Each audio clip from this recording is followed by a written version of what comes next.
مجھے بھیجا تھا کہ پڑھنا، میرا بھی وہ آواز بالکل ختم، اس معنی میں کہ سینے میں طاقت تو ہے نہیں، سانس پھولنے لگتی ہے. ایک زمانے میں شاید میں بہت اچھا پڑھتا ہوں گا، لیکن اب بالکل ایک خاص طرز پڑھنے کا تھا میرے، جو اچھا تو نہیں لیکن ایک خاص طرز تھا جو اکثر لوگوں کو ناپسند تھا، کہ یہ بالکل غیر رسمی قسم کا طرز تھا. مگر اب مجھے شعر یاد نہیں، وہ کاغذ جو میں لانے والا تھا جس کو دیکھ کے میں شعر سناتا، وہ کاغذ اتفاق سے نہیں ہے. تو اب جو دو چار شعر ادھر ادھر سے یاد آئیں گے ان کو میں عرض کیے دیتا ہوں. اب وہ اچھے ہوں یا نہ ہوں، یا جیسے ہوں ٹھیک یاد بھی نہ ہوں، تو نہیں، ان کو یاد نہیں میرے شعر بالکل، یہ اس معاملے میں مجھ سے زیادہ خراب ہیں، ان کو یاد نہیں. میں اب جو مجھے پرانی ایک آدھ رباعیاں یاد آ رہی ہیں، پھر دیکھیے کچھ اگر غزل یاد آ رہی ہے، کوئی دو چار شعر پڑھتا ہوں میں. کوئی رسالہ بھی شبخون وغیرہ کا نہیں سامنے، میں اسی میں دیکھ لیتا. ہاں وہی تو بہرحال یہ مدت ہوئی، ایک رباعیاں کہی تھی کچھ دعائیہ قسم کی، حالانکہ میں دعا کیا ہو کچھ نہیں، بہرحال جو بھی تھی ایک اس میں ایک آدھ یاد آتی ہے. تو ایک رباعی یہ ہے کہ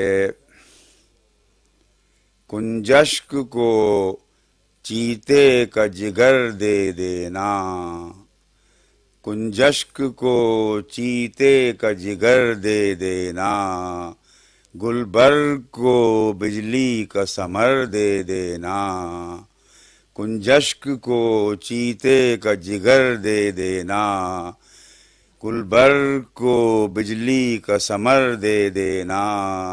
ہے سہل تجھے مگر ہے سب سے آساں، بیتاب دعاؤں میں اثر دے دینا. ہے سہل تجھے مگر ہے سب سے آساں، بیتاب دعاؤں میں اثر دے دینا، کنجشک کو چیتے کا جگر دے دینا، گلبرگ کو بجلی کا ثمر دے دینا. ہے سہل تجھے مگر ہے سب سے آساں، بیتاب دعاؤں میں اثر دے دینا. کچھ رباعیاں ایسی کہی تھی میں نے جن میں کہ چوتھا مصرع فارسی کا رکھا تھا، اپنا ہی کہا ہوا، لیکن فارسی کا رکھا تھا. بھول بھی گیا ہوں، ایک آدھ جو یاد آتی ہیں وہ. میں وقت کا بندی تھا رہائی کا ہے غم، میں وقت کا بندی تھا رہائی کا ہے غم، زنجیر شکستگی ہے صوت ماتم. میں وقت کا بندی تھا رہائی کا ہے غم، زنجیر شکستگی ہے صوت ماتم. تھی بند سلاسل میں بھی ذلت لیکن، تھی بند سلاسل میں بھی ذلت لیکن، در دیگر بود کی خنداں خردم. تھی بند سلاسل میں بھی ذلت لیکن، در دیگر بود کی خنداں خردم. میں وقت کا بندی تھا رہائی کا ہے غم، زنجیر شکستگی ہے صوت ماتم. تھی بند سلاسل میں بھی ذلت لیکن، در دیگر بود کی خنداں خردم. پستی بھی ہے ایک طرح بلندی کی حد، پستی بھی ہے ایک طرح بلندی کی حد، فانی کو پکارتی ہے آواز ابد. ممکن ہے سنے برگ بھی حرف طوفان، فانی کو پکارتی ہے آواز ابد.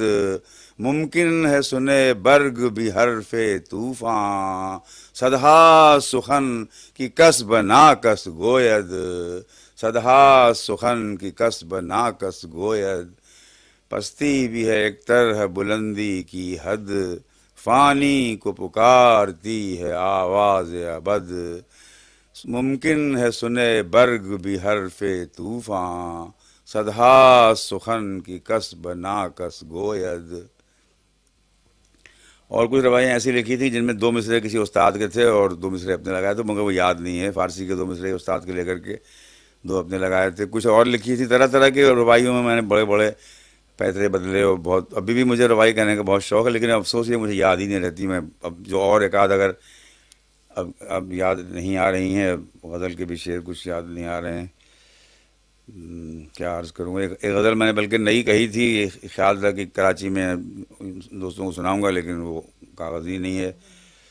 تو ہیں کیا ہماری غزلیں طرز و زمین دل پر. مطلب اس کا یاد آ رہا ہے کہ ہیں کیا ہماری غزلیں طرز و زمین دل پر. یا طائر فسردہ شاخ غمین دل پر. ہیں کیا ہماری غزلیں طرز و زمین دل پر. یا طائر فسردہ شاخ غمین دل پر. پانی رکا رہے تو مر جائے گا بالآخر. پانی رکا رہے تو مر جائے گا بالآخر. گھر میں نہ بند رکھو چھڑکو زمین دل پر. پانی رکا رہے گا پانی رکا رہے تو مر جائے گا بالآخر. گھر میں نہ بند رکھو چھڑکو زمین دل پر. ہیں کیا ہماری غزلیں طرز و زمین دل پر. یا طائر فسردہ شاخ غمین دل پر.